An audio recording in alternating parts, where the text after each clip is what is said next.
welcome to the Bald Ambition Podcast. I am your very bald host, Mookie Spitz, and the one with a whole lot of ambition this afternoon is Mr. Tim Riley. Welcome aboard. Thank you, my friend. And I'm not bald and don't have quite as much ambition anymore. But I think we can talk maybe about the past and then maybe some ambition I've got going on in the present now from a different philanthropic standpoint. I am going to prove you wrong because I think philanthropy can reflect even more ambition and the good stuff, the good stuff. And we're in sunny California here, and it's been lovely. I moved this August from Manhattan, New York City, and I haven't missed it until last week when I found out that the comedian Bill Burr is doing the revival of Mammoth's Glengarry Glen Ross is the character Moss. Perfect casting, I think. And for some reason, when I think of old school boiler room sales guy, Tim Riley comes to mind, but only in the nicest way. Funny, engaging, super cynical. You have that little glint in your eye, which is simultaneously disarming and insulting. You forgot really, really ridiculously good looking though too. That So too. That and by yeah, the way, a full head of hair. right. Thank you. So, There it is. Yep. so we were hinting at your new career evolution. On the podcast, we've been Yep. talking about career transitions. We've been talking about consultative selling, and you're the perfect convergence of these things. Tell us a little bit about the before, and we'll talk about the after.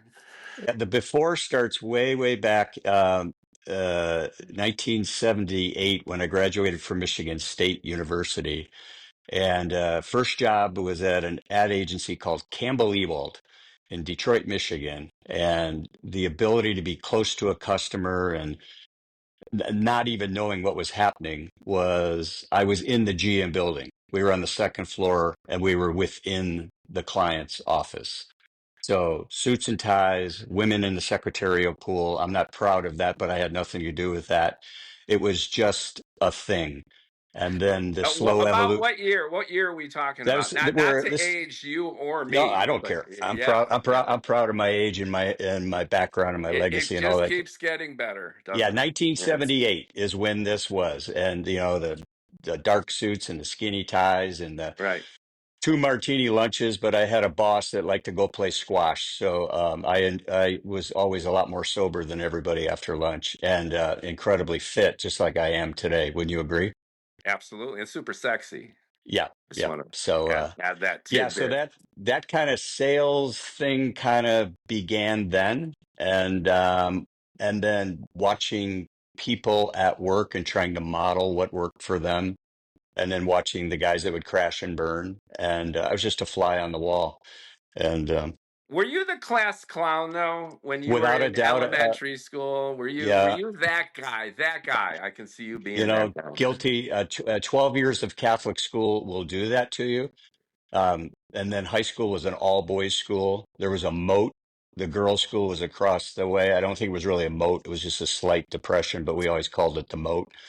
And yeah, no, there's nothing better than being a Catholic school boy. And it was the way I got around being terrified was just try to be funny. And I still try to kind of focus on that in some difficult situations. Try to use levity as a way out for me, especially when I go into a meeting sometimes and I don't know what I'm talking about. Try to be funny. Another former colleague of mine went to high school in Canada with Jim Carrey. Ah, Was in her class, and of course I asked, yeah, similar guy. Oh yeah, yeah. principal's office, in trouble, making faces. And I see you in a similar kind of light. Well, and Robin Williams didn't go to my school. He went to a little school right around the corner. He grew up. My dad was a Ford executive. Robin Williams' dad was a Ford executive, and yeah. So I like to compare myself to Robin. I like to think big. And again, I don't think I made it clear. I'm really humble too. Yeah, Have I made that? Yeah, I'm very humble. absolutely. We got sexy, cynical, super smart, funny, and humble. Yeah, there And you go. That's me. not an oxymoron at all. Mm-mm. Yeah. So all right, so you go from class clown the repressed Catholic schoolboy with the moat in between you and the action. That's enough to Right. make any kid crazy. And Right. then you find yourself in a sales organization. Yeah. First kind of gig, you're wearing the skinny tie, you're chewing with your mouth closed, you're laughing at other people's jokes. Yeah. What happened? How did the Tim Riley that we know and love Like I said, evolve out of this you this said it was a this sales organization. It was this more, putty? yeah, it was more of an account management function, which Okay. built to ultimately, where my career was. I was the suit when within organizations, that would work with the creatives. Those are the terms we used to use, the suits and the creatives. And just over time, I was the one that would go out, work with the client, try to tease out the objectives and the goals, and then bring it back, write the briefs, and then let the creatives go after it, and then take it back. And I guess sell was the word, but I never saw it as sell. I just thought it as kind of like, taking this, just delivering the goods, if you will. And I think that was the secret. I never saw it as sales. I just saw it as, kind of doing my job. But ultimately, I must have had some good sales mentality going It there. sounds like a discovery strategic kind of role too. Even though it was your first gig, you're doing discovery, you're finding out what the client Right. needs are. So Yep. it's Exactly. not just cold calling, John. No, You no, were because I would, it's so funny you say that. I would suck at cold calling. And even as the agency and we owned the agency and had partners, I always loathed cold calling. And I was very blessed that I had great partners and we didn't have to do a lot of cold calling, but that would have been terrible. I couldn't imagine doing that. So again, I project all this confidence, but I'm actually I'm terrified to go do a cold call to this day, frankly. Yeah, well, that kind of tip of the spear has a completely different skill set Right, than actually engaging with a client. They can't see the glint in your eye and that little mischievous smile. right, right, They right. they they just get harassed, and Yep. you want to harass people after you create a relationship with them. Oh yeah, absolutely. Like we're Yeah, doing right now. Yep. absolutely. So all right, you go from not this boiler room environment, but you're getting your chops for strategic consultancy basically. You're Right. finding out client need, you're translating them into a brief. Sounds very formal for you, Tim. I think It was extremely formal. And then the yeah. other amazing thing, I was 23 years old and they sent me down to Dallas, Texas. The damn Yankee is sent down to Dallas, Texas, not knowing a soul, being told to run an office at 23 years old with a company car. This is on the Chevy account, driving over and beginning to work with clients there. So again, being just thrown out on your own. And really, the client was the one training me what to do. Um, and then just again, and now starting to work more with auto dealers, car dealers, and whatever. And you talk about sales guys and schmoozers and kissing babies and shaking hands and all that stuff. Just again, I learned through experience. I learned from being indirectly mentored by other folks and picking and choosing the parts that I liked along the way because there were a lot of pigs. I've moved down to Texas, and there was a lot of sexist behavior. There was a lot of racial comments, and just sitting there and just going, "Whoa," and just trying to absorb it all. Like I said, filtering out the crap, and but trying to harvest the gold along the way. So So you're a California kid, is that right? no, I'm not. I'm born and raised in Michigan, Oh, and okay. So the yeah. first office was you're a Michigander, I'm like they I'm like to. sorry. I was in Detroit, Michigan, and they sent me to Dallas, All Texas, right. Okay. So and that's quite the switcheroo. But it sounds like you were likable from the start. You're 23, yeah, and they pretty much give you a significant bump. That's like I, an office manager level kind right. of position. Is that right? So Absolutely. see that twinkle in your eye was working even back then. Yeah, just thrown into the unknown. But, again, fake it to make it is nothing I'm proud to say, but just going and going and going. And literally, I guess, faking it to make it. And having to write reports. And along the way, also, having a hell of a lot of fun because now I've been thrown down to Dallas, Texas, and all the girls are calling me darling. you're on Southwest Airlines and they're all wearing hot pants and go-go boots. And again, I'm the Catholic school kid. Now I'm like, I've died and gone to heaven. I don't even know, Yeah, like how, yeah. I mean, I know how good I have it.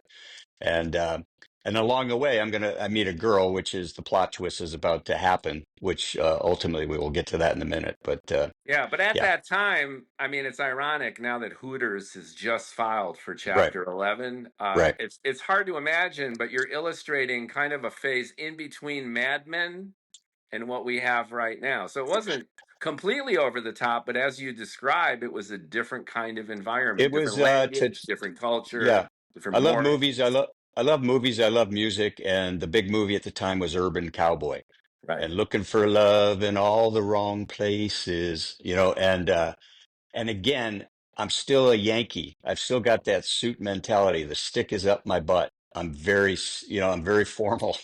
But over time, now I'm being around a new culture, a lot of pretty people, and a lot of guys wearing cowboy hats and boots, and me still wearing my preppy clothes with my collar up, and just, you know, just again enjoying the show. Again, being thrown into the Right. unknown, and again, picking and choosing the pieces and parts that I like that ultimately have molded who I am. So, So the Texans kind of made you cool. They got the Catholic boy out of you. They yep, ruffled your shirt a little bit. They loosened you up. yep. They And taught me they about tacos. I grew up in Michigan. I never had a taco. So, I yeah. mean, my first foray into Mexican, although it could be argued it's not really Mexican, it's Tex-Mex, but yeah, loved it. Absolutely one of the greatest times of my life. Yeah, so your life got infused with cilantro and a whole lot of other Yeah, good stuff that you weren't quite familiar with. cilantro and Lone Star beer. Yep, Nice, yeah, nice. And just that southern flair to loosen you right, up. And that right. translated into the natural woo that's part of your DNA. It's kind of Yeah. like the real Tim was allowed to flourish at this point. Well, he Sounds was like. still evolving. I mean, I don't know how real he was, but he was a work in progress. Let's put it that way. So, So where did that lead you? You were young and enthusiastic. You had Rizz. yep. What So what next? that led me down there, and like I think I gave you a little foreshadowing. I meet this girl, and literally this girl I'm still with 43 and a half years later. She was a flight attendant, of course she was, for American Airlines, and the other thing about her was she grew up in San Diego, California. And me kind of realizing, okay, my next move is probably back north, right? And ultimately it was. My career path was going to take me back to Detroit to corporate headquarters. But I immediately thought, wow, San Diego might not be so bad, and then get married out there. And then slowly began to make career moves and shifts that would help me achieve where the hell I want to live. Because again, the underlying thing about me is having fun, living life to the greatest. And that being in San Diego to me just seemed like an amazing thing with this beautiful woman. And that's where it slowly began. It didn't happen right away, but it did take a career shift. And I move away from cars and I move into the world of soft drinks. I go to work for Pepsi Cola's agency in Dallas, Texas. And along the way, they had Frito Lay and they had Taco Bell. And so I go from cars, now I'm into junk food and caffeine and sugar. And from there, uh, they then transfer me to Los Angeles. Again, going out to LA, but again, I'm like, cool, because I'm getting closer to San Diego. And you're And getting closer and closer to the American dream. I mean, yep, you just need an apple pie thrown in there. You've I got did what I did. Chevy was cars to junk food to California to the hot blonde you marry. yep. Baseball, hot dogs, and apple pie was the name of was Chevy's campaign back in the day. So it's funny you say that. But yeah, so Right. now I make it into Southern California, and my wife was able to transfer with American Airlines to Southern California, and that was kind of the beginning to get out to beautiful Southern California. Yep, So we're talking the beginning of fun and money. Mostly fun, not a lot of money, but definitely focus on fun. And we will Yeah. definitely get to that story and the accusations that have come after me over the years of that's all that Tim cares about. But Okay, I'm just leading the witness. That's all I'm I doing. know that's okay. Yeah. Okay. So you're in California Yep, after your illustrious career in yep, autos, and then you yep. got they say in the South Pasty Cola, not Pepsi, Well, Pasty then and Cola. then it didn't take long that no Pepsi Coke. I get No recruited. Coke Pepsi. I'm from Chicago, buddy. Well, The but Billy Goat Tavern is a real place. It's a I've been there. But yeah. the reason I said no Pepsi Coke is I got recruited by McCann Erickson Yeah. in Los Angeles to jump from Pepsi to Coke. But before I went to Coke, I need to tell you a little story about Michael Jackson. Please One of do. the His one of the hair caught thing. on fire. Is this? Well, Is this? it's almost like we rehearsed this. We actually did not rehearse this, but one of the things I had to do was to work with one of the local radio stations because we were going to be doing this commercial at the Shrine Auditorium with this up and coming little youngster named Michael Jackson. And we filled that Shrine Auditorium, and I was backstage, couldn't really see it, but the pyrotechnics go off, and then it got real quiet, and all I hear is Tito, Tito, Tito. My voice can't get as high as it used to, Right. but I think he was yelling for Tito Right. to put his hair out, and Oh, so that. I was joking. I Well, have no, I not know you were, but you just see, for the Michael, sake of we did not prep this. I did we not didn't. No, you realize don't, this and was that's the beauty coming. of this. You're a Yeah. complete disaster. You don't even know how good you Yeah, are. I'm ruining your punchlines. Yeah. That's the So problem anyway, here. so yeah, my big claim to fame was, being there when we set his hair on fire, which, the commercial would have been an okay commercial, but ultimately the PR debacle that happened became the news, and it was, you could have done 100 commercials and not had the impact we did that night when he That set his was hair on fire. exponentially bigger than his Right. sister's wardrobe malfunction. Right. Remember the Janet Jackson wardrobe Yeah, with malfunction? Justin Timberlake, of course. Yeah, Yep. but that's Yep. nothing compared to Mike's hair catching on fire. No, And no, just and the fact that you were yeah, back, Tim Riley was backstage yeah. when Mike's hair caught on fire. We Well, should and I just know stop. We're going to stop the recording right now. That's all we need to do. That's Well, and great. we need to hold that thought too, because ultimately there's a company that I was part of called Ignite, and people used to call me an arsonist. Right. Hmm. So Mm. maybe the arsonist's bad habits started a long time ago. I So just think it's in the cards, is what yeah. it sounds like to So me. then from So, Pepsi, no Pepsi, then I get recruited by Coke, yeah. 1984 Olympics in Los Angeles, back to fun. This sounds like a loyalty issue that you have, No, Tim. I no, am no, no. just bringing this up. No loyalty because again, focus on fun. The Yes. Olympics were right around the corner. So boom, now I'm part of Coke, McCann Erickson, Coke's agency during the Olympics in '84 and through several years. And again, just fun, fun, fun, fun, fun. So yep. But along the way, we're doing some really good work and and booming, escaping from the Mad Men world that was dominated by men. The cool part about coming to California was ultimately some of my best mentors ultimately became women throughout my career. And that's where it really began there. And I think I'll just take a pause there because as I look back, the reason I'm where I'm at is ultimately I had some amazing mentors that subsequently ended up being females and female partners along the way. So, I think that's a significant point. You know, there's the expression "go west, young man," and the Western Shore they call it the libtard West, but it's progressive in ways that really resonate for gender opportunity and equality.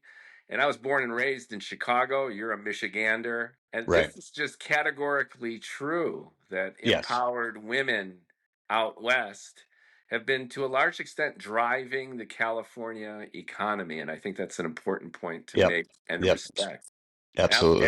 yeah. That's good to know and appreciate, especially coming out of the boiler room as you Yep. did.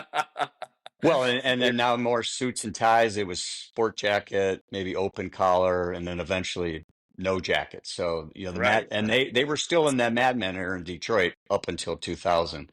So Yeah. again, it was liberating to Yeah. not that there was anything wrong with it, but it was more fun. Again, I think Yeah. there's a theme emerging here, fun. Yeah, and So the benefit of the left coast, at least right, in that capacity. Can you correct. tell us a little bit about the minutia of what you were doing? Because we've made a leap from you being the inchoate sales guy. You're meeting with Yep, clients, you're putting together briefs as your first gig, and yep. then you're working for Pepsi and then Coke, and then what exactly were you doing backstage, Tim?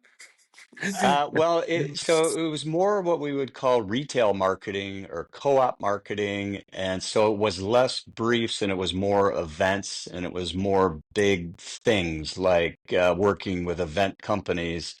Um, and again, just being in the field, not as much time.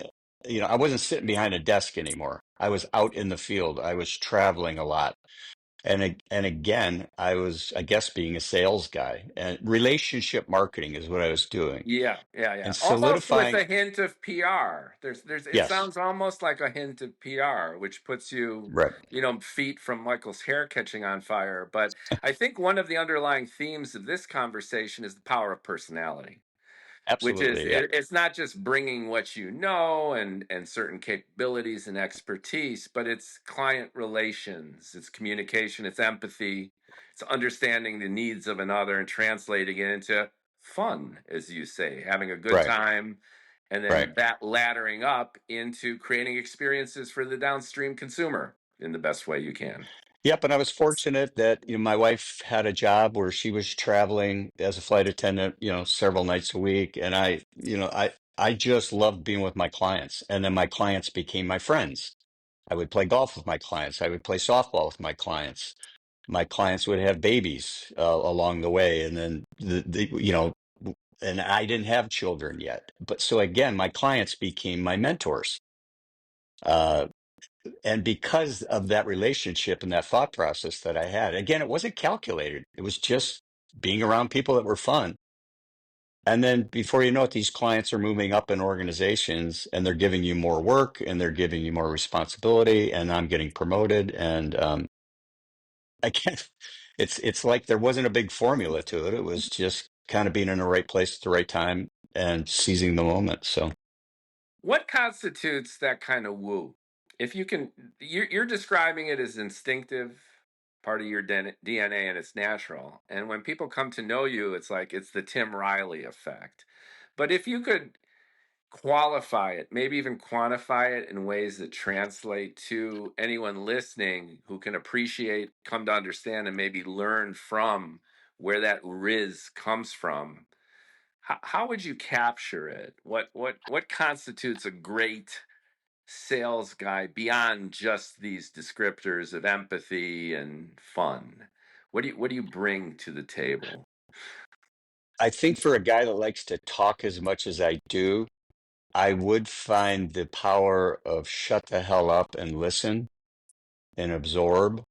Um, and I think that that's what happened because like I said, I'm very extroverted. I can go out and talk, but I think when I would take that extra time to breathe and absorb some wisdom from others, yeah, and we joke about me being humble, but I think one of the reasons I projected confidence, but I also came off as humble. So again, I hope that it's not braggadocious. It's just, and I think it's still why in the world of philanthropy and what I'm doing now, I'm able to connect with my new clients. And again, I'll hold that thought there for who those guys are now. So Yeah, yeah, can I listening. add one element that'll be Yeah, wonderful for you to yeah. comment off of too? And in my experience with you, I sense that there's this intuition. You're always like one or two steps ahead of the joke that's coming. Yeah. And that's what I mean by the little twinkle in your eye and the little mischievous grin, is that there's a sixth sense to you where I feel seen when you're not even looking at me. And I feel you're going to complete my sentence and do it in a way that's actually really funny and I didn't even think of before. And I know Yeah. I'm blowing smoke up your ass a little bit, and it's not a big deal because you are so damn humble. But when I characterize this sense of woo, which is emblematic of successful salespeople, successful account people, the essence of this kind of client relationship. You embody that, at least to me, in that Yeah. way of there's like this kind of aura. You got your feelers out, and you're communicating on this subliminal level, which assures people, makes them feel respected and Yep. listened to. But it's also funny as hell, because when you're beating people to the punchline, then they laugh twice. They laugh at the joke, but they also laugh at your ability to anticipate the joke and one up it. You know, the greatest, it's funny you say that. The guy that I used to love and model, and it would get me in trouble with my wife a lot of times, was Johnny Carson. Johnny Carson's ability to kind of listen and the ability to use nonverbals or the ability to use innuendo.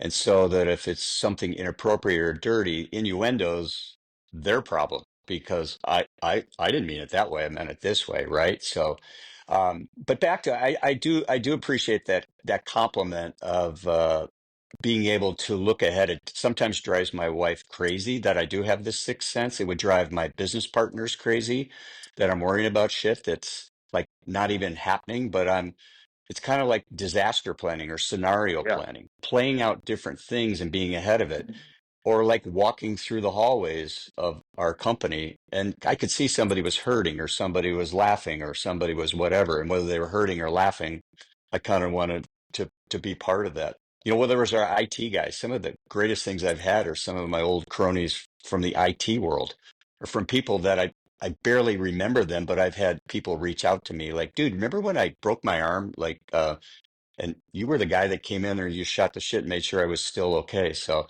um, I didn't know what I was doing. I was just doing my act. I was just bored and I didn't want to sit behind the desk. So I was just kind of working the room. And so I guess that's maybe what you mean. And walking into your office when you were building Legos back in the day, you didn't do any work, but you were just building Legos. And Yeah, so well, soon, you sniffed that out right away, so you right, didn't have to bust my ass. It was pretty much useless. right, right. Yeah, yeah. But I bring this up again because, this podcast is focused on consultative selling, Yep, the art of personal branding, and messaging, differentiation, positioning of an individual. And your brand embodies these characteristics in a way that's really reflective of almost an archetype of being the guy, the sales guy, but in the yeah, best way, right? Fun, yeah. Because and I as don't. we'll get It's to in a bit, money. Fun and money. Who yeah, doesn't yeah, like those two things? right, Yeah. yeah, So all right. So your lovely wife and you have relocated to bright and sunny Southern California. You're getting progressively promoted based on everything we've just been talking about for the last 10 minutes.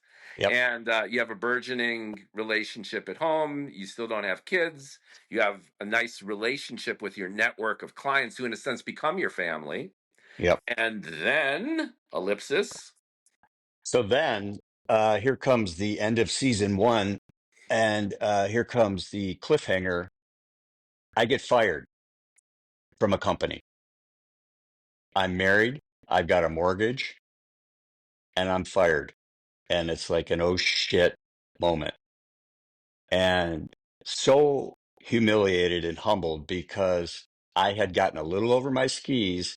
You gave me all those compliments about being this great sales guy, and I had shifted from confident to arrogant. I'm able to do Mm. this now. Back then, I was like, what the hell happened and all that. But ultimately, taking that moment and looking back on it, without a doubt, it was the greatest thing that ever happened to me was getting whacked. I deserved to get whacked because ultimately I ended up owning agencies and I would have whacked myself, Yeah. clearly. So, but what the hell's that got to do with anything? I'm in the world of, tacos and soft drinks and Pepsi, Coke, Chevy. And I remember John Scully, who was the guy at Apple back in the day when he was The recruited by, Pepsi guy, by the right. way. He's the Yep. Pepsi CEO He who was was my brought in Pepsi. to Right. save Apple. Right, Right. right. So he goes from Pepsi, and I'll never forget this quote that he could sit around and try to figure out how to get more sugared water and Mountain Dew down the throats of 13-year-olds, or he can go change the world. Right. Right. Well, I didn't realize I was going to go change the world, but what I did find, because I wasn't able to get a job quickly in consumer, there was a small healthcare agency in Newport Beach called Marketing Directions that was running an ad. There was no Monster, there was no nothing. I had to wait for Ad Week to come out or the newspaper to come out, classified ads. And and then you got to write cover letter, you got to mail it. And I get a callback, if you will, from this small agency, and I don't know squat about healthcare because remember, I barely know anything about tacos. I know a lot about cars, but Yeah. I go into this interview, and it's for a company that had an ophthalmology client and it had a radiology client, Toshiba Medical Systems, and an intraocular lens company, and they took a flyer on me because again, I guess I went in the interview and projected, while I don't know much about this, I will learn and I will dive in. And I did exactly that. So now How old were you? How old were you at this time?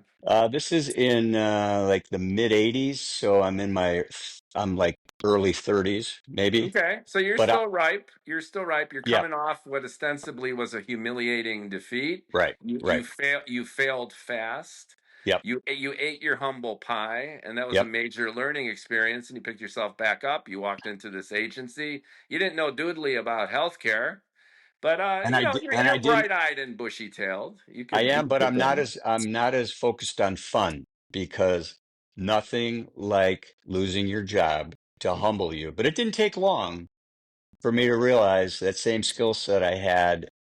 I realized my clients, just because it was, heavy duty healthcare, whatever, they still like to have fun. But I was a little bit more guarded, and I was always very aware of that fine line of confidence. Never go to arrogance. I hate arrogant people to this day. I coach against arrogance Yeah. because I was that guy. And so anyway, I get that job there, and it didn't take long. After about a year, that company, they started having meetings where they're going to reorganize, and they're telling me to go out and tell my clients, "Hey, go ahead and pay your media bills, but we're not going to pay they're not going to pay the media." And I'm like, you want me to go out and tell my client to pay the media? But I mean, it was like fraud. And so I went, okay, I know I'm going to get fired for this, but I went to both of my clients and said, here's the deal. They've told me to go tell you this. This is what you need to do. Don't pay your bills and whatever. And both clients, like one in radiology, one in ophthalmology, go, wait, what? They had to process through what was going on. And they said, one of the clients went, you know what? I want you to be my guy. I go, well, I'm going to be your guy, but I'm going to go work for an ad agency, another one down in Newport Beach. He goes, no, no, I want you to be my guy. I want you to start your own agency. You go get Sher Call and Rich Fair, who were the writers and the art director on this business. You go get them and you guys create an agency. And he goes, your agency is going to be called Riley and Partners. My client gave me the name of my agency. And I was like, okay. So again, everybody thinks I'm this big entrepreneur. I have a client tell me what the hell to do, gives me a retainer. I'm not sweating. I'm making more now on a retainer, right? And then Rich freelances for me. Rich Fair and Sher Call freelance for me. And fast forward a year later, a little agency called Fair Riley Call Communications is formed. This is like Batman Begins. It just kind of happens for you. That's Right, fascinating. So once right. again, they say the stars align. It's meant to be. So you haven't been the Yoda of No, client relations from birth. no. Some people are born into greatness, and other people have greatness bestowed upon them.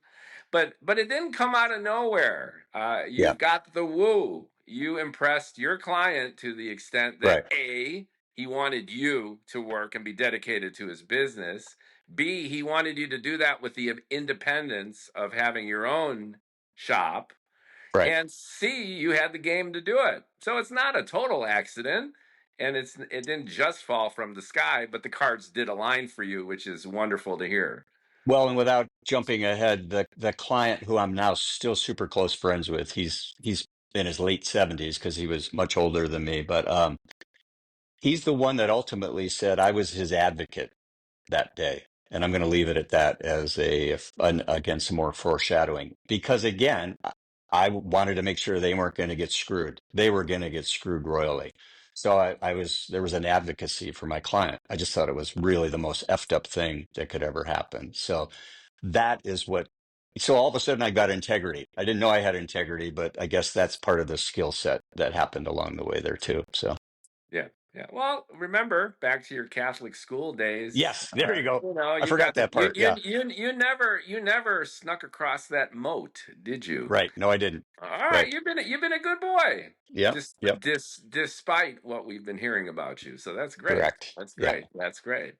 All right, so you've got your own agency. Surprise, surprise. You're in your early 30s, Yep. and this client kind of steers you in a direction which, in retrospect, sounds inevitable and surprising in its own way.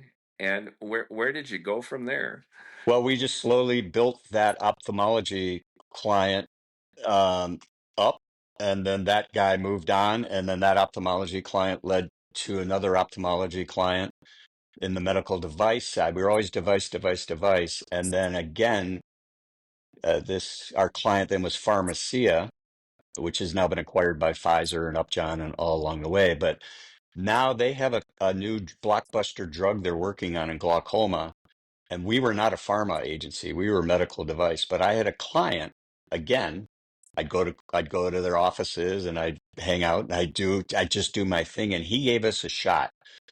And then becoming a pharma agency overnight just changed everything. So we were both a medical device side, but now we were a pharmaceutical company with a drug called Zalatan that worked in glaucoma. And this is where my incredibly talented partners, Rich Fair, who did have a pharma background, and then Sher Call, I talked about my female mentors. She was absolutely one of the greatest mentors I ever had. Let's add And some specificity real yep, quick, just as a little yep, timestamp on that.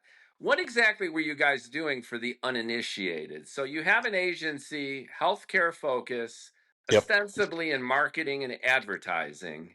yep. And are you messaging and providing information for the physicians, for the patients? Yes, it was long before DTC, direct to Right, consumer, was right. around. It was all very much just direct to professional, maybe moving into medical education. Again, while it wasn't as much fun as tacos and soft drinks and stuff, it was just fun in a different way because especially as the clients began to evolve and you're into some serious life changing disease states and whatever, that became fun, a different type of fun, to have an impact. But we were doing like what all ad agent, like the briefs and all that good stuff. But again, no mention of consumer or patient or whatever, because this is And still pre-internet. We should bring pre that up pre too. We're not digital yeah, here. We're yeah, messaging to yeah, physicians in certain disease states. You're yeah, shifting from device to pharmaceutical products yeah. in an environment of hard copy collateral, of no TV ads because there was no DTC, There right? wasn't, but again, I had learned from event marketing from Pepsi and Coke and burning Michael Jackson's hair that trade shows and conventions and medical conferences was an amazing place where that thing that I had learned from the consumer world could be transferred over. And that became an incredible revenue builder for us at Fair Riley Call, where we began to get video projects or these things called CD-ROMs. And then Whoa! eventually we got into DVDs and things like that. Yeah. Um, and it was just basically it was the beginning of interactive. We didn't know what the hell interactive was. It was just kind of bringing the brand's message to life, maybe on a video screen, not a flat panel or anything, just a bloody monitor, if you will, or God forbid, bringing in talent that could get up and speak like we used to do at auto shows. You'd have an attractive man or woman get up and do a presentation. So kind of bringing a little sex appeal into a very staid, boring, conservative, regulated world of healthcare marketing. And that gave me an opportunity to go to these places and go to these meetings.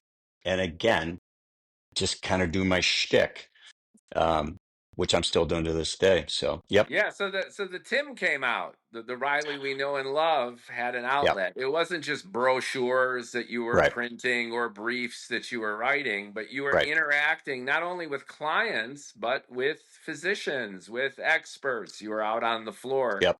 doing your Riz. And then we were very fortunate. It didn't take long that there was an agency up in Costa Mesa. We were down in Laguna Beach and Laguna Canyon, living our best lives not too far from the beach.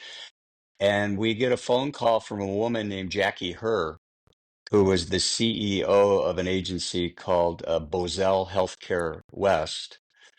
And Jackie knocks on our door and, through a series of conversations, because we had that pharmaceutical client, that was a big dog that they wanted to get their hands in. And they acquired our little agency called Fair Riley Call Communications, and we became FRC Bozell overnight. So that was your first agency flip.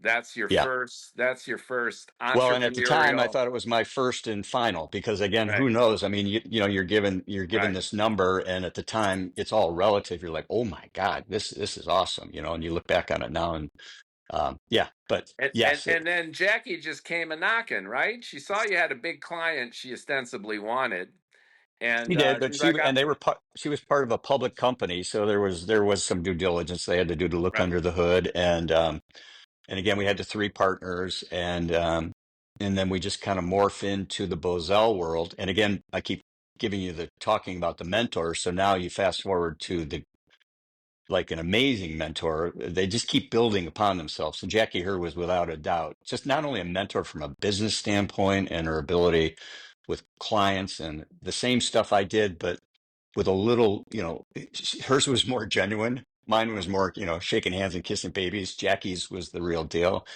And also just her business acumen. But ultimately, she was an amazing wife and mother. And it just morphed into this friend, just a mentor, somebody I wanted to be like. And And she's super smart. Where you're talking first, second, third line cancer, and right, she knows the data, she knows the right. strategy, she's got the business sense, and Yep. she's an ass kicker and name taker. Yes, she She is. she, she Yep. used to frighten me. Yep. Yeah.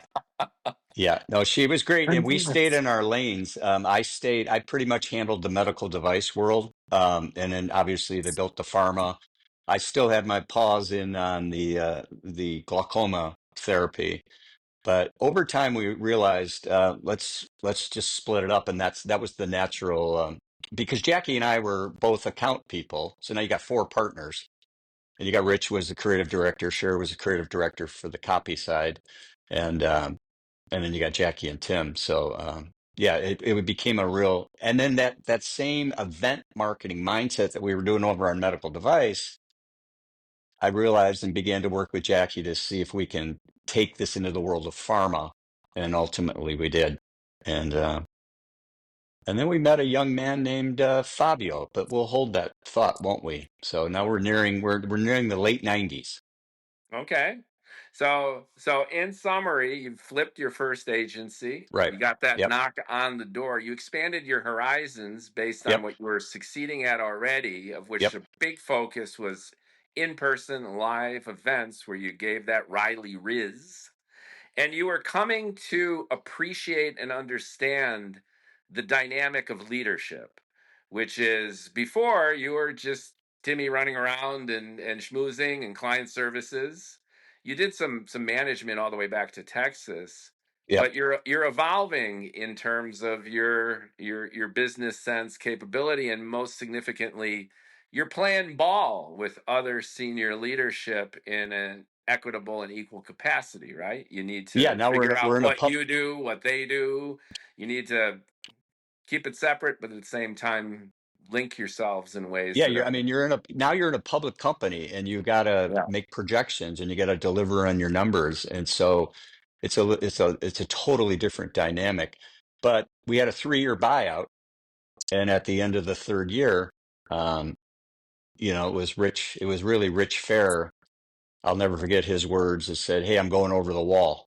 I need you to come with me." Those were literally his words. And I'm like, okay, well, we got to take Jackie, but Jackie couldn't because she was an employee of the public company and her non-compete was way more convoluted and complicated than ours. So we went over the wall, but part of it, I had realized that Rich Fair and I would kill each other, and ultimately I needed a tiebreaker person, and I alluded to Fabio, and I'm probably just going to take a giant step, but we had found Fabio, or Fabio had found us. We'd found each other. Let's put it that way. At Fair Riley Call, and I realized this 23-year-old kid with the long hair and the earrings and whatever. At the time, I remember going. He would go out to a client and he would speak. Nobody knew really what he was talking about because he kept talking. He kept using his hands, and the patient's going to be searching, but the thing to search hadn't been invented yet. I think it was called the Palm Pilot was the thing, Right. that we were Right. we were One of typing on. the first mobile devices. We're But looking at he we're was looking at the turn of the millennia right now. yeah. So Yeah. he's this visionary, and he's kind of talking, and people are listening, and people are wanting to buy it. But I don't know what the hell we're selling. But I'm coming up with estimates selling for Fabio's consultancy and dreaming and whatever. And I realized Fabio's, and I've told this to Fabio a long time ago, and I had to smack him because he got a little over his skis. He's going to be like the next Steven Spielberg of healthcare. I literally used those words. Well, it was And no accident because he was a Hollywood yeah, veteran. right, He was a right. screenwriter in Hollywood, and then Yeah, he was actually Tom Cruise's personal assistant on a couple movies. So he right. already had brushes with fame. He was creative, but to your point, he was always tied into technology. That Yeah. fascinated him, and he was always leagues ahead of the game in terms of anticipating trends, translating into just transforming all of our lives with the tech. And to your point, back then, this was the Jurassic Park of mobile devices. This was the early days, even Yeah. of the Yeah. interwebs. This was pre-social media. This was But everything was just getting started. and what I saw was how I was able to monetize these things quickly. Remember fun? So I was starting to have fun Right. and now money. And Fabio was this ability to kind of generate revenue, a lot of discovery. We were or maybe I called him Christopher Columbus. We were discovering things, and like when people would go, "How much?" And maybe we it was really even hard to estimate. So we would just like make up a nice 5-figure number, Yeah, right? it's Or we'd say, 120 grand for well, a that's a six figure dynamic now. A That PowerPoint deck for that's a 6-figure 120 number. grand. Yeah, we were 5-figure. You just jumped to 6 figures. That ultimately happened. But Right. again, what happened is and Rich was at the time going, Fabio. I'm like, dude, we need to take Fabio because I need somebody to break the tie. And so it was basically Rich and Fabio and I head out, and Let's talk about Rich for just a second yeah, because you're please, talking about this triumvirate. Okay, yes, we've all come to know and love Mister Riley here. Fabio is the young gun, yep, the savvy tech right, prognosticator and former Hollywood screenwriter and Tom Cruise coffee warmer. right, And then you've got Rich Fair, and my understanding and kind of psychological evaluation of Rich is this guy is like a human bulldozer. yeah. It's like what you see is what you get. He's immediate, he's brash, he's zero bullshit. And if you're laying on the charm and you've got that little wink in your eye and twinkle in your face, then Rich is like, what the fuck are you guys doing? Is that accurate? That's and he's an athlete. He's competitive. Yeah. He he says things that he probably shouldn't have said. Yeah. But again, I owe. I mean, it literally starts with Rich Fair, and again, we couldn't be more different, and that's the secret to success for me with any partnership is what he was able to do. There's no way I could do, and then he didn't want to go on the weekends and go to these trade shows and kiss babies and shake hands because he No, was too. that's not Rich. It would No, be no. he's So I would, rather direct. yeah. And Yeah. he did not read the client as well as I would because he was a creative and he wasn't used to being wrong. So when he would come up with a great idea, you get really pissed off when the client didn't buy the great idea. But the freaking client bought an idea. I'm like, dude, who cares if it's the greatest? Back to money guy. I'm the money guy. We got to sell some shit here, right? Right. So, Right. um, and so I go to meetings, and again, I hope Rich isn't going to listen to this, but there were Yeah, times we're when, gonna have to definitely share this link with him, and yeah. So you know how he's gonna respond. He's gonna well, and we would take throw the create, phone across the room and then feel flattered that yeah. we're talking about him simultaneously, right? Yeah. So we would take, he would give me these layouts that I'd have to take. Everything was on boards back in the day. There were no computers or whatever. So, and the problem was Rich would have like 8 ideas. And I'm like, and I have terminal ADHD. It's also one of my reasons that I think I'm successful. It's like, I can't focus on 8 ideas. Like, can we whittle it down to three? And he goes, no, you got to pitch all 8. Well, I'd leave like 5 of them in the trunk.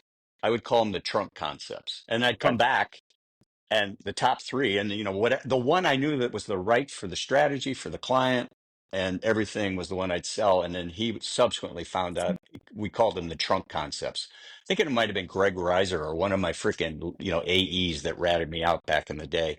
But no, I mean, so Rich and I had these fantastic battles, Yeah. but we also had this incredible love and respect for one another. But I Yeah. never did Yeah. that again. And Yeah. Rich used to then come to presentations to make sure that shit didn't end up in the trunk. So So it sounds like Fabio was getting clients excited about yeah, stuff they never yeah, even thought about.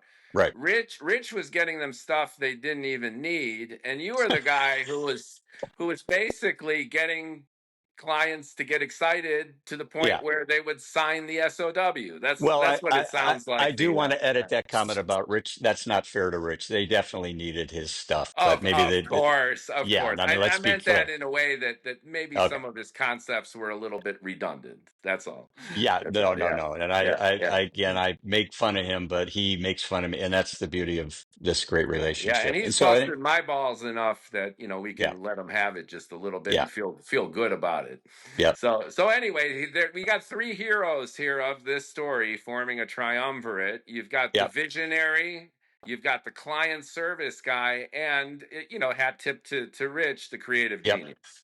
So all And then right, it doesn't take long though. For about 6 months, maybe 9 months, Jackie Herr is able to finagle her way out of what happens. And I think it's early 2000. We start in September of 2000, and Jackie is able to join us, I think, in spring of '01. And that's when it was just like a rocket ship took off. So now we got 4 partners, um, and literally the ship was just loading up and heading out. And it was really a profoundly cool time to be alive. and it was also a profoundly cool convergence with what was happening in healthcare, Yep, communications, and technology. So, if there was a perfect storm in terms of your interpersonal relationship with your fellow executive team, there was also a perfect storm in terms of the evolution of treatment options, medical devices, yep, technology in terms of communicating direct peer to peer, yep. dynamic content, targeting ads. The internet was starting to take Well, the off. thing that Fabio was talking about was finally here, Right. and in Jackie's world of the clients from Gilead at HIV and Genentech and breast cancer, we were getting heart disease, cardiology world. Now we're into diabetes with MiniMed. On the medical device side, we're with insulin pumps and continuous glucose monitoring. And like I said, and then Edwards Life Sciences, and it just like we were actually growing really, really fast. And then it became, you talked about being a manager, like you go from 4 or 5 of us to 30 to 40 to 50 people, adding buildings and um and then finding good lieutenants underneath you, and then making sure you take good care of them financially, and just making it a fun environment, that ultimately we did. And again, Fabio, Jackie, and Rich we were all unified, and they all began to realize the fun is a key component, and I think that's what really was the secret sauce at Ignite. Um, and the alumni, um, yeah, they'll all speak to that. and you were And part of and that if too. if Ignite had a positioning to it, it was healthcare as the top umbrella. It was consumer focused. So you had this evolution. Clearly, there was healthcare professional messaging involved. That was your legacy. Yep. But this idea of consumer messaging and education within healthcare for pharma, for the device manufacturers became more and more prominent. That was assisted along by this interweb stuff. Right. So, if you could characterize Ignite Health's unique brand identity as an agency as it evolved, my guess at kind of characterizing it that way is a healthcare focused We were, I think, consumer digital agency with that as its sweet spot. Is that correct? yeah, I think we were much broader at the time. We were e-health, and it was really about patient advocacy. It Yeah, there was you go. really Right. it was making the patients. There's that word again, advocacy. Yeah. Um, it was really putting the patients first. And again, the doctors were, again in that time, they were getting a little ornery because they had had all that power, and they didn't like the fact that patients were coming in with printouts from WebMD or whatever it might have been then. Right. And although in the world of this is where Fabio played a huge part was the world of clinical trials and people that were having HIV that were literally dying to find a treatment alternative. So all of a sudden we're direct to patient, we're doctor advertising, but now we're helping with clinical trial recruitment. And then Fabio gets to meet these advocacy groups from the world of HIV or breast cancer, and all these different things. And then that just again took off all on its own. And then it was another source of revenue for us because then we were a medical education company and clients would give grant money, maybe, right? They'd be able to give us a grant. And it was Fabio's vision to actually, we had a separate entity from Ignite called Incendia, which is Italian for ignite. That was Fabio's doing. And so that was the medical education side. And you can just see how we were just morphing and evolving and That's it so was ahead of the game. Now it's yeah, de rigueur. Now it's just taken for granted that there's right, these epic patient focused educational right. programs, that it's all digital, dynamic content, animation, tools Yep, of the tech to help people learn about their disease state, to encourage people to get diagnosed, to encourage people to get the treatment that they need. Now it's all taken for granted, but then it was trailblazing. The technology was new. The interface between healthcare companies and marketing companies for educational purposes was pretty much wide open in the wild, wild west of yep. www dot. Yeah, and it was Fabio and Lawrence and all these really your Ruski friend was part of it.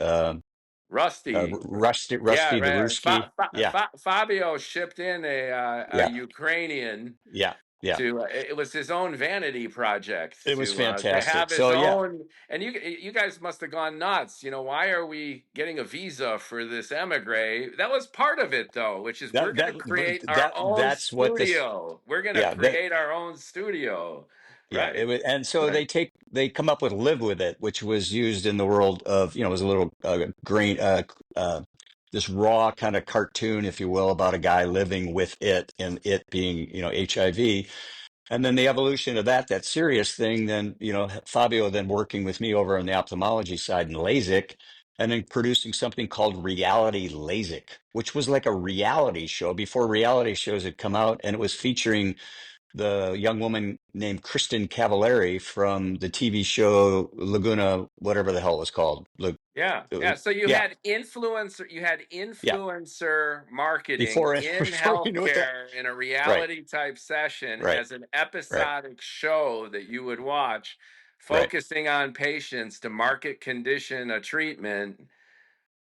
Yeah. before this was way before the This is Kardashians. like Uh, 2003, maybe. This is yeah, '03. This yeah, is like early. And again, remember the iPhone hadn't been invented till '07, roughly. that's So, right. That's but right. Fabio's still talking about typing on his hand Yeah, and stuff. I mean, he yeah. would That's always because talk. he naturally talks with his hands. Yeah, I So guess so. So yeah. anyway, but yeah, so it was just how we would, we'd have an idea for one client, and then we'd take, the germ of that idea and kind of move it around and to the other side, and again continue to monetize things that way, and have a hell of a lot of fun. Remember, fun and money. There it is. So Yeah, and in all transparency, I applied as a freelance writer back in yep, 2007. I was Quasimodo, not in the bell tower, but underneath the steps. yep, I That's how remember that. I began my career in the agency world. Yep, And every alumni of Ignite Health, they all agree and admit that this was a magical agency in a magical time. We've all gone off and joined other companies. Some of us have started and flipped other companies, but right. every single person looks back at this quaternion of U4, the agency that was there as the golden age of Yep. healthcare digital marketing. The other thing that was amazing, Spitzy, was the cultural, the religious, the sexual, the racial diversity that we had there. We were so far ahead of our time, and it wasn't like there was no DEI, there was nobody telling us to do anything. It was just hiring these really talented, interesting people. I think it was a magnet of talent and Yes, and enthusiasm. right. Absolutely. And that is the thing that I've loved looking back on, and still great friends with that whole gang. Yep. It's just an amazing thing to be a Yep. part of. Yep. And looking at it through your career trajectory, it Right. was really a bringing together of your Riz Yep. with So, Rich's creativity, Fabio's futuristic strategy and yep. enthusiasm, and Jackie's ball busting, frankly. Earlier you alluded to the fact that I can kind of look to be a step ahead or whatever. I'd like to think that maybe Jackie and I were the ones that saw, you know, this rocket ship, it can only sustain this climb altitude so long. Um, and it might be time, and the markets were frothy, capital markets, people were overpaying. This is like '05, '06, and we then realized, holy crap, we didn't know what we were doing when we sold the agency the first time, but now this is interesting, and we were able to find an investment banker in New York, and Fabio the dreamer and the Steven Spielberg. He was wanting to, like, new studios and new things, and he was like an insubordinate little child sometimes. And if he were here, I'd say that to his face. And uh, it- Well, he knows that and would take it as a compliment. I So know that's I know he yeah. does, because now look at him now, like he actually is starting companies, and he knows what it's like to Yeah, kind he of was look another and another bald ambition guest. You check yeah, out the yeah, Making Spice Play Nice. He's got his right, own yeah, Spice Quest company, trailblazing there too. yep. So So instead of doing tech, he's making grinders and foraging for exotic chili peppers. yep, that's my boy Fabio. He's always dreaming. But yeah, so it was, and I kind of felt bad because it was magical, but and I thought, well, the employees, this and that and the other thing. But there's an old saying, pigs get fat, hogs get slaughtered. And I just thought we gotta, maybe the time is, and it wasn't just my idea. But it was certainly my and Jackie, and then Rich was right there with us, and Fabio's like, okay, I'm in. Because Fabio was still, young, and he just implicitly trusted us. And then, yeah, let's jump to March of '07. We were acquired by InVentiv Health, another public company at the time.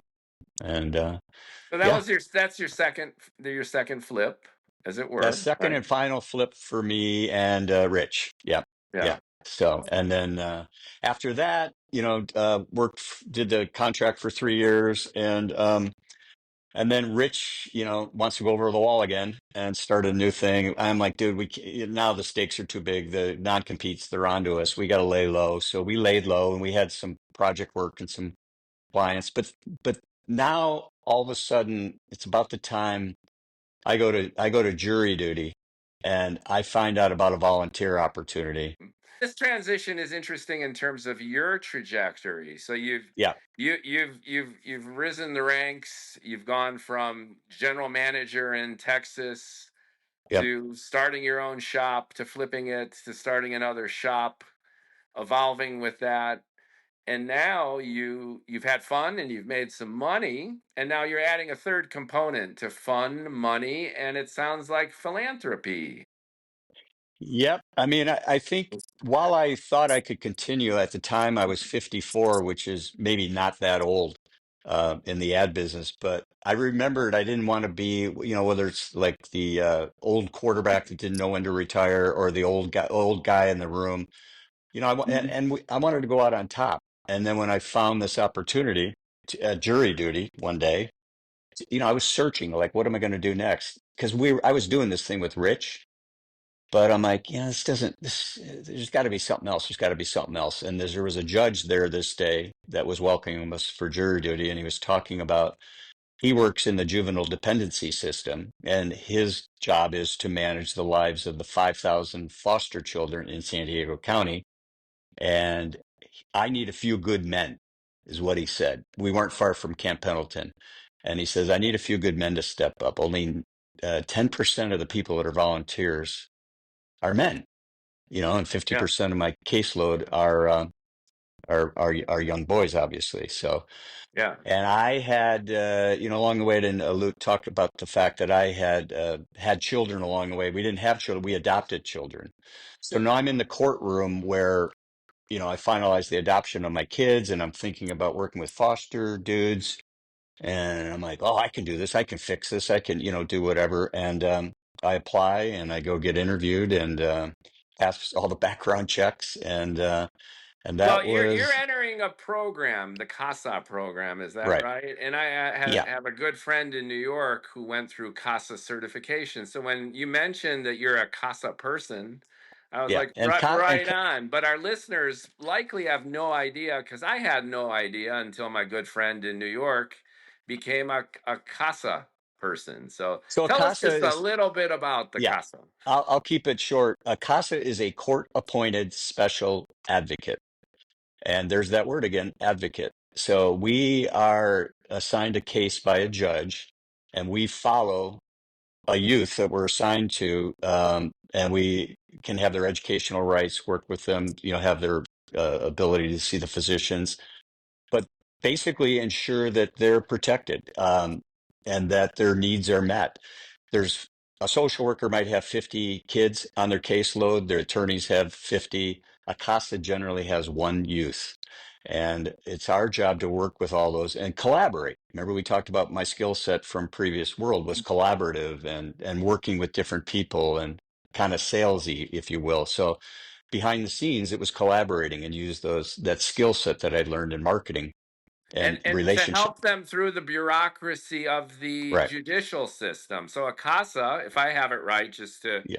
Yep. illuminate what you do, there's a ton of court dates, there's Yep. paperwork to fill out, there's meetings to go to, there's accountability which is very, very demanding and is often overlooked and inhibits the ability of someone who is disenfranchised or disadvantaged or Right. in dire straits to maximize their connection with the system, to find a foster family, to get medical assistance, to basically Yeah. benefit from what's available to them, which they otherwise probably couldn't do if you wouldn't step in there and help them out. Is that right?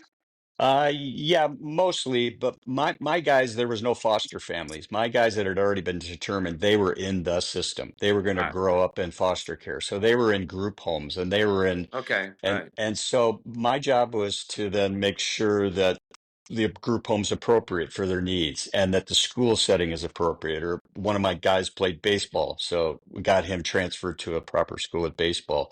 So it's too much to talk about now, but it's just the advocacy to make sure their needs are met. And so that was 13 years ago, and I've had 7 youth in that 13-year period. 3 of them are now long out of foster care. And now I have this incredibly powerful special relationship with kids that were in foster care. And now they're 26, 27, 28 years old. And we're just buddies. I'm their father figure, maybe the uncle figure, the guy that go have a beer with, the guy they're going to cry with if they get married, um, coach them for jobs, be a reference. It's just shifted, but it is absolutely the greatest mystery of how the hell did this guy, this, as you call it, the Riley Rizz or whatever the hell that is, this guy that's chasing fun and money and all whatever now is like doing this stuff on such a powerful level. And I know I've made a difference in their lives, but the real benefit has been to me the power of walking in there and knowing you made a difference. And the kid I'm most proud of is my first kid that had an intellectual disability. That just means he was bouncing off the walls. He was probably on the spectrum, but when you're in foster care, nobody's diagnosed on the spectrum. They're just medicated.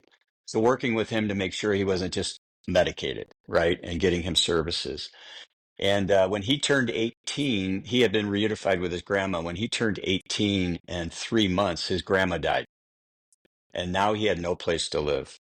And so I was able to collaborate with teachers and therapists and whatever to get this kid wraparound services and get him into an adult group home situation so that his needs are met for life.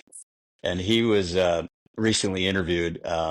It didn't make it on the show, but the reporter asked him, "Where would you be if you hadn't met Tim?" And he goes, "I'd be homeless or dead."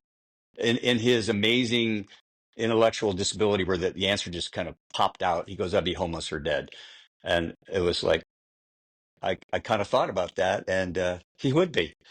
And so yeah, I'm real proud of that, as well as I'm proud of the kid. One of the kids I have has his master's degree, got his MBA, and another youth is working successfully in San Diego. So, and all from different walks of life, different colors, different cultures. Back to the Ignite thing, right? We just had. I can't show you pictures of these guys, but you can just rest assured I've had all colors and shapes and sizes, and yeah, it's a very, very powerful thing.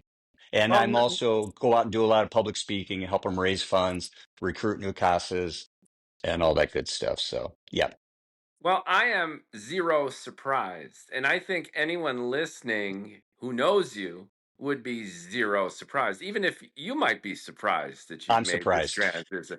And I think the surprise is zero because at the essence of this Riley Riz is a word that you brought up early on, which is empathy, and there's also a listening component, and there's a connecting. You connect with clients to the point where they offer you the opportunity to start your own agency. You connect with peers to the point where they say, hey, let's start an agency together. You connect with people to the point where your agencies flourished and grew to the point you could flip them. So the essence of your personality is not only having this intuitive sixth sense of being able to see kind of ahead and to laugh and joke and connect with people, but to transfer some of that warmth, make people feel comfortable, but also empowered. So I know that sounds like I'm blowing smoke up your ass, but you asked the question about why you are doing what you're doing, why fun and money is now fun and empathy and connection and empowerment. You've been doing that from the beginning. So this to me is not surprising. And the fact that you're so committed to it, well, you're doing your Casa thing, but I'm sure you're spending some time playing golf Yep, yep. and with your wife and enjoying your life. So this sounds pretty good. Sounds like you got a good deal going on after all these years. It is the life of Riley, I guess. Yep. That's right. That's right. So it's much appreciated that you took us through this. And once again, a theme that a lot of people are worried about right now is that we're in a very chaotic transitional moment. Our country, our politics, our culture. We're wondering about our values. We're wondering about the economy. There's a tremendous amount of uncertainty, and people that I talk to on this podcast too are in that transitional moment. They're wondering, what the hell could I or should I do? I have skills. I have knowledge. I have experience, and now what the hell? And what you illustrate, I think, so beautifully is that look inside yourself and realize that the real difference that you make in life is your relationship with other people. And what you can give comes back 10, 100 times.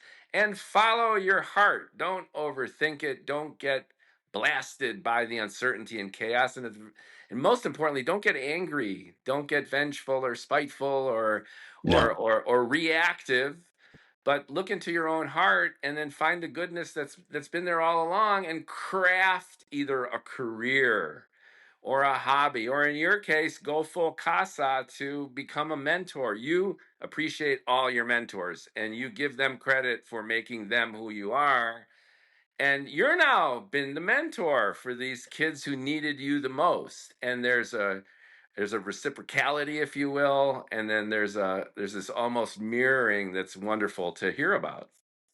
dude, I appreciate that. Yeah, you put that real well, and I feel real good about. I mean, I had no idea, but I appreciate the time here. It's very cathartic for me Yeah, to thanks hear for that. joining us, and it warms Yeah, my heart too because I enjoyed your humor yeah. when I Who was knew? when Right. I was Yeah, underneath those steps, and then when yeah, my own career evolved with the agency, and then we yeah, all went on to do other things, and I too am going through a transition where I'm asking myself what's most important to me, and I was yep, always loud and ADHD and crazy creative and yep, annoying and in everyone's face, and now I'm indulging in that completely too with yep, experiences like this yep. podcasting and talking. So follow your passion is the lesson here. Let it out and don't worry about the consequences. If you're true to yourself, it's all gonna work out.